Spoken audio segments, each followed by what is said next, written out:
lawful wedded husband. To be my... Barbertine. Not Barbertine's heart. With a tramp like you? Well, I know it hurts being third rate, but aren't you accustomed to it yet?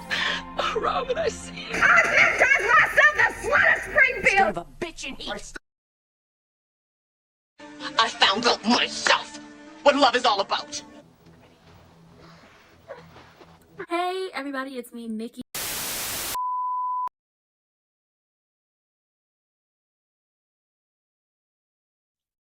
I tell you this, y'all better back up off Alexis. Y'all better back up off Natasha. See, I know the people like to say, oh, Alexis is a bad mother. She's a bad mother. She doesn't care about Molly whatsoever.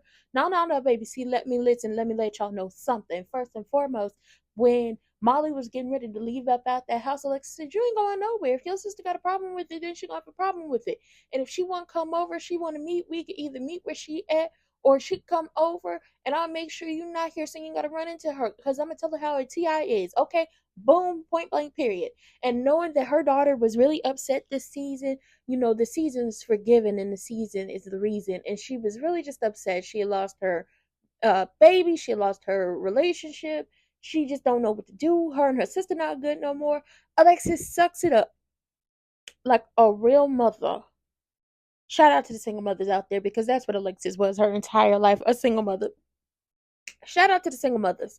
Sucks that shit up and calls the one person she can't stand next to Ava and says, come over. And when he comes over, he like, what is happening? She was like, our daughter is having a hard time right now. She needs a little holiday cheer. She needs some Christmas spirit. So I want you to help me decorate, and I want you to help me bring that to her. And if you want to do that for your daughter, then you can stay. But if you don't, you can hop, skip, and jump your ass right up out the door. And you know what? He eventually agrees, and they decorate. And she was like, you want some coffee? He was like, mm-hmm. She was like, it's in the kitchen. He had the little mistletoe. She knocked that shit out. I'm not kissing you. And I was like, that's right, girl. Don't get sucked in. Don't. He was over there trying to kiss on Ava. Don't do it, Miss Girl. Don't do it. But this makes Molly so happy. She wondering why her mom and her dad are together and they're not killing each other. But this is exactly what she needed. And I was like, I'm so glad that, holidays can bring people together even if they don't like each other. It could be like, I hate your guts. I can't stand you. I hope you trip and hit your big toe on something. I don't like you. But put on a brave face for the kids and never let them know. There's nothing. Like, never let them know. Not saying that's healthy, but when you want to make memories or you just want to make somebody happy for at least a holiday, you do what you got to do. And shout out to Alexis, and unfortunately, shout out to Rick. Y'all know I can't stand that man. Can't stand him. Okay, I can't stand him. Jason, listen, everybody wondering why Carly is hanging out with Brennan. What's going on with this man? What's happening? What is this situation? Sonny was like, I know who you are. He was very reluctant to shake that man's hand. And he told Carly, listen, I don't think you want the WSB roaming around your house, but I'm going to let you do you, because you say he's been a good friend to you and everything like that. But if you get into trouble with your new friend, don't hesitate to what? Call me, okay? Call me on my cell phone. You call me on the landline, girl. Send a smoke signal if you have to. Call me. And they, Sonny and Christina go to Rice Plaza, and they're there to watch the tree lighting. And they run into Gio, and Gio happened to run into this girl. She had given him a wallet, and the cops and some dude came looking for the wallet. He was like, the wallet is stolen. So when the girl comes back, he was like, oh, I'm not gonna give you this wallet because you stole it. So she explains that the guy whose wallet she stole tricked this old lady out of some ornaments, and she wanted to do something good. So okay, I'll help you. So she takes the money from the wallet and tells the cop, I found it on the ground somewhere. Boom. Now we find out later, because everybody down there to Maxie and Spinelli's house for the holiday season, all the Scorpios and the Scorpios adjacents, Sasha and Cody, they're all there, that the surprise and a half for everybody was Emma. And Emma was the girl in Rice Plaza. And when Christina and Sonny run into Gio, he was like, oh, I met this girl, and oh, she's not here anymore. But it's shout out to little Emma coming back. I know it's not the same actress. I don't think it's the same actress. I think we would have known if it was the same actress. Speaking of everything happening in Rice Plaza, Dante, Lulu, Rocco, Laura, Liz, and Lucky are all down there.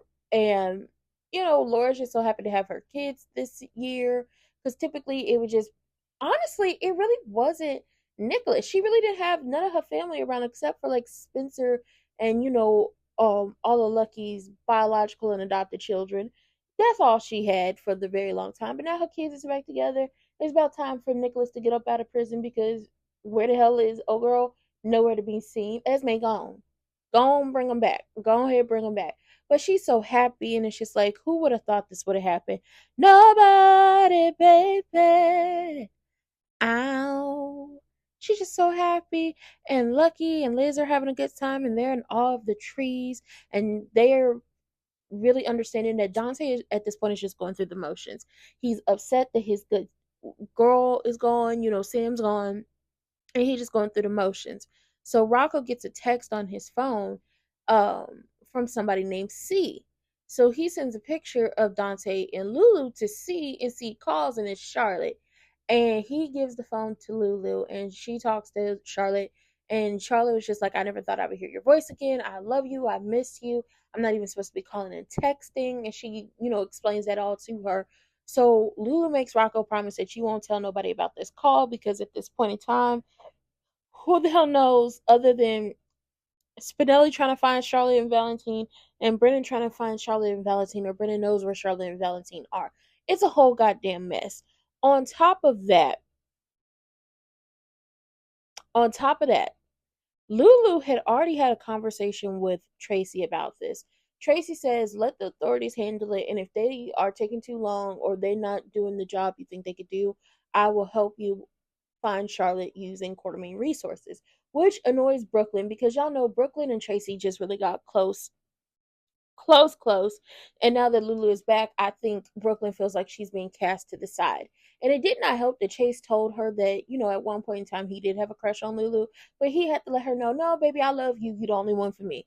I don't want these problems. And it's just like, I think Brooklyn needs to explain that she is jealous of Lulu, as in getting the attention from her grandmother that she's always wanted. Even if Tracy pisses her off sometimes, I know it annoys her that, Lulu and Tracy have this great relationship. Also, when y'all gonna tell the world that Gio is Brooklyn's son with somebody? Because every time they mention Brooklyn and Chase having a baby and that this will be the first grandchild, Lois has this knowing look like that ain't true. And Tracy kind of has this look like that ain't true. So when y'all gonna let it be known that Gio is that missing child? Somebody let me know. Somebody let me know. Okay.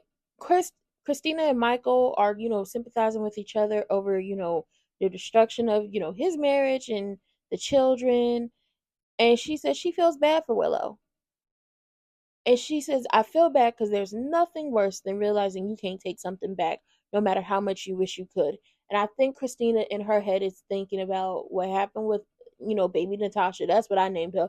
Because both Irene and Adela are two ugly ass names, in my opinion. Baby Natasha, and then everything she said to Molly. As much as you want to change things and as much as you want to take that back, you can't take that back. You can't take back what happened. You can't take back what you said. Everybody from the Quartermains to the Corinthos to the Spencers, everybody toasting about Michael becoming the new owner of Aurora Media and taking it away from Drew. And it's just like, wow. Now, Brennan offers his condolences for Dex's death. The only issue is, how did you know that Dex and Jocelyn were dating? And he was like, oh, I think, your mother mentioned it. And it's just like, you a lie and 3/4 and the truth ain't in you. And when Jason and Michael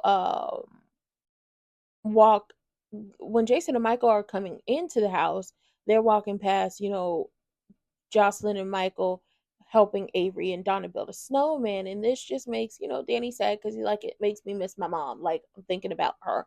And when Jason sees Brennan, first of all, not shaking no hands. And Carly, I done told you already, stay away from this man. He using you. And Carly's like, you ain't my damn boss. So now it's another round of Jason trying to tell Carly what to do, Carly not listening. Eventually, either one of them is going to be right or both of them are going to be wrong. Either way, it's going to be messy as hell. And like I said, watching Avery and Donna build a snowman and Danny helping them made him miss Sam. And Jason just has to say, she's with you. She's with me too. When we lose people, they're never really gone. They're like they just become a part of us. So your mom is still here in your heart. Also, I love this moment between Ned and Jason. Ned and Jason never really had any big issues. Not before Jason's accident and not after Jason's accident. The only really big issue was Ned taking responsibility for what the accident AJ caused, which caused Jason's brain damage and for him to do a complete 180 with his character. But they have this little moment in the kitchen where, Ned is trying to make a cheese wheel and he was just like, I never would have thought you would have been back here. And Jason just keeps reiterating this is for Danny and Danny only. And he was like, it's been so long since you've been here. And I know Edward would have just been really tickled pink knowing that you were back, whether it was for Danny or not. He never gave up on you. He never cast you aside like he did the rest of us. He believed in you, and I'm starting to see why. And it's like as much as certain people don't like Jason, as much as the fans don't like Jason or his character, or the fact that they brought him back, I think, and as much as we don't really like what's going on with the writing at this current moment, because I want y'all to please stop trying to chemistry test Jason and the rest of the family or the men in the family with Michael's baby mamas. Please stop. But there's something so beautiful of bringing back the Quartermains and trying to work Jason into it. Jason fought for so long after the tragedy of his accident happened to him to get the hell away from the Quartermains and to stay away from them.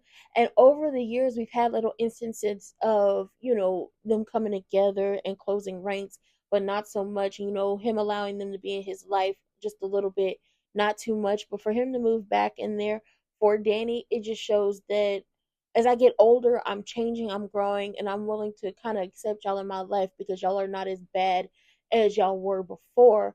And on top of that, he wants to be there for Monica. He also gonna be there for Christmas. So it's the first time in 29 years that Jason is going to be in the Quartermain house for Christmas. And it's just like, I like the fact that y'all are trying to heal these characters. Now, I think the writing definitely could be better. I think there are ways to do things. I mean, y'all could come call me. You can call me. You can do what? You can call me if you need some help. Okay? Call a friend, phone a friend. Call me if you need me to help y'all with these storylines. I can do it. I can do it. I'm telling y'all, I can. I can revamp this whole thing. I'm not lying to y'all. But with that being said, have a happy Christmas. Merry Christmas.